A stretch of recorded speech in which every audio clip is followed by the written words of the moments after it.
Leo tarehe 3 ya mwezi wa 7 mwaka 2026, Mahakama ya Rufaa ya Tanzania ambayo ikikaa katika kikao chake hapa jijini Dar es Salaam, yupo na majaji watatu: Jaji Mwarija, jaji wa Mahakama ya Rufaa, Jaji Zainabu Mruke, jaji wa Mahakama ya Rufaa, na Hamisi Amur, jaji wa Mahakama ya Rufaa. Alikuwa anasikiliza kesi ya mapitio ambayo imeletwa na mkurugenzi wa taifa wa mashtaka ya DPP dhidi ya Tundu Antipas Mughwai Lissu, ambayo ikitokana na ile kesi ya uhaini ambayo iko bado katika mahakama kuu masijala ndogo ya hapa Dar es Salaam. Sasa maombi haya yanatokana na ule uamuzi wa mahakama kuu wa tarehe 24 ya mwezi wa pili mwaka 2026, ambapo mahakama kuu ilikuwa imekataa kupokea ile notisi ya ushahidi wa ziada kutoka shahidi ambaye tayari alikuwa ameshaorodheshwa katika orodha ya mashahidi wa mahakama ya ukabidhi au mahakama ya komito, ile mahakama ya hakimu mkazi ya Dar es Salaam inayokaa pale Kisutu. Sasa upande wa jamhuri haukuridhishwa na uamuzi wa mahakama kuu ambao ulikuwa umekataa kwamba ule ushahidi ambao unatakiwa kutolewa ulikuwa unatakiwa kutolewa na mtu ambaye tayari ni ameshaorodheshwa, lakini kifungu cha 308 cha sheria ya mwenendo wa kesi za jinai kinakataza kwamba shahidi tayari ambaye ameshaorodheshwa katika orodha ya mashahidi na mahakama ya ukabidhi hawezi tena kuletwa kutoa ushahidi katika ushahidi mwingine au ushahidi wa ziada katika mahakama kuu. Upande wa jamhuri wenyewe umepeleka maombi yake ya mapitio katika mahakama ya rufaa. Tarehe hiyo 24, mnakumbuka siku ile kwamba tulikuwa tuendelee na kesi, walikuwa maomba ahirisho la dakika 50, wakaenda wakatumia saa 4 nzima. Baadaye walivyorudi ndio wakatuambia kwamba wakatuletea hiyo notice, na walikuwa mkumbuke, walikuwa wamezima na simu zao ili wasipatikane wakipigiwa kwamba tayari mahakama iko tayari kuendelea na kesi. Walivyoibuka saa 8 na karibu saa 9 kasorobo ndipo walipokuja na hiyo notice kwamba wamekata rufaa mahakama wamepeleka na maombi ya mapitio mahakama ya rufaa. Sasa kesi hii imechukua, mwenyekiti ameweza kuonyesha wazi kabisa kwamba tokea tarehe 24 ya mwezi ule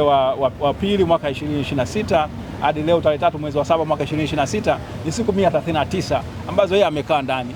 kesi haijasikilizwa, na amesema kwamba ilikuwa ni mbinu mojawapo ya kuweza kuipaki kesi, kwamba kuichelewesha tu wakati yeye anaendelea kuumia. Sasa alikuwa amewasilisha zuio haya pingamizi dhidi ya maombi ya serikali, akisema kwamba haya ni miongoni mwa aina ya mashauri au aina ya maombi ambayo hayaruhusiwi na sheria, kwa sababu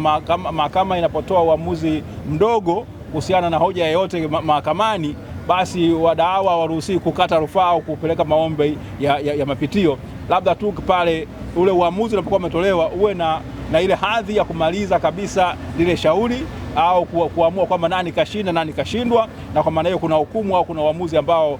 unaamua moja kwa moja haki za wadau. Kilichotokea siku ile ilikuwa ni kwamba tu kipande cha ile notice ilikuwa imekataliwa na kesi itakiwa iendelee. Kwa hiyo kama wameweka pingamizi, upande wa serikali wanasema wao walikuwa sahihi, wao walikuwa wanapinga kwamba mahakama ilianza kujadili ule ushahidi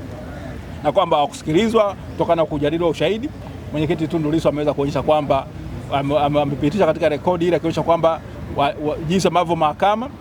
ilitoa nafasi kwa pande zote mbili kusikilizwa, na kwa maana hiyo basi hilo dai la kusema kwamba kusikilizwa sio sahihi, na akaomba vile vile kwamba kutokana kwamba amekaa ndani kwa hiyo siku 139 basi mahakama itumie madaraka yake au mamlaka yake chini ya kifungu cha 367 cha sheria ya makosa ya jinai kuweza kumpatia fidia. Na akasema kwamba yale yote ambayo yamefanywa na mkurugenzi wa mashtaka wa taifa mashtaka yanakiuka ibara ya 59 ibara ndogo, ibara 59 b kubwa fungu kile kidogo cha 4 ambacho kinamtaka muendesha mkurugenzi wa mashtaka kuhakikisha kwamba anatenda haki, kesi zinakwenda haraka na atumii mfumo wa jinai kuweza kufanya nini, kumuumiza mtu au kutokutenda haki. Sasa baada ya kusikilizwa pande zote hizo mbili, mahakama imesema kwamba itatoa uamuzi wake. Inataka nafasi kwanza kuweza kuamua, je, pingamizi la mwenyekiti Tundu Lissu lilikuwa ni sahihi. Kama ni sahihi itaishia tu hapo, lakini ikiona kama pingamizi alikuwa na msingi, basi itaingia katika awamu ile ya kufanya nini, kutolea uamuzi katika yale maombi ya serikali ambayo yalikuwa yamesikilizwa. Kwa hiyo ndicho ambacho kimejina. Baada ya hapo akasema mahakama ikasema baada ya kuandika uamuzi basi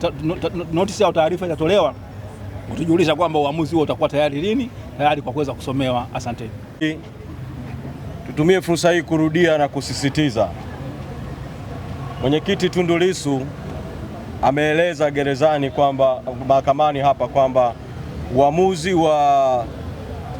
DPP na waendesha mashtaka wa serikali kuwasilisha maombi haya kinyume cha sheria, kinyume cha haki, ni matumizi mabaya ya mamlaka ya DPP na mipaka aliyowekewa na katiba ya nchi, ibara ya 59 B kubwa kifungu kidogo cha 4 ambacho kinataka yeye katika kutumia mamlaka yake kinamtaka asiingiliwe na mtu yoyote wala mamlaka yoyote, lakini ayatumie hayo mamlaka kwa kutenda haki, ayatumie hayo mamlaka bila matumizi mabaya ya mamlaka, na ayatumie hayo mamlaka kwa maslahi ya umma. Kwa maombi haya yaliyoletwa mahakamani na kwa hoja ambazo Mwenyekiti Tundu Lissu amezisema mahakamani, ni dhahiri kwamba DPP amekwenda kinyume na mamlaka hayo ya kikatiba kwa siku hizo 139 ambazo Mwenyekiti Lissu amekuwa gerezani. Sasa sisi hatutaingilia maamuzi ya majaji, lakini tunarudia kumtaka DPP, kwa sababu kulisema hili sio kuingilia mambo ya mahakama wala sio kuingilia mambo ya mahakamani. DPP ana mamlaka kwa mujibu wa katiba na sheria, wakati wowote ule akiona kesi haina msingi wowote, wakati wowote ule akiona kesi haina maslahi ya umma, anaweza kupeleka mahakamani hati ya nia ya kutokuendelea na kesi, nolle prosequi, na akisha wasilisha hiyo hati, kesi inafutwa mara moja. Namna mojawapo ya nchi yetu kuondokana na aibu hii inayoendelea mahakamani, namna ya nchi yetu kuepukana na matumizi mabaya ya fedha za umma, sababu kadiri kesi inavyoendelea kusikilizwa mahakamani. Kwa mfano leo imesikilizwa mahakama ya rufaa, makao makuu ya mahakama yalishahamia Dodoma. Maanake majaji wakija mahakamani hapa mahakama ya rufaa ni gharama za umma, wanakuja Dar es Salaam kwa ajili hiyo, ni gharama. Mmeona halaiki ya askari huko nje na magari ya askari na deployment kubwa, sio tu eneo la nje ya mahakama, mitaa mbalimbali, kwa sababu ya kesi hii ambayo haina sababu yoyote ya kuwepo mahakamani. Tunarudia tena kumtaka DPP kuiondoa hii kesi mahakamani.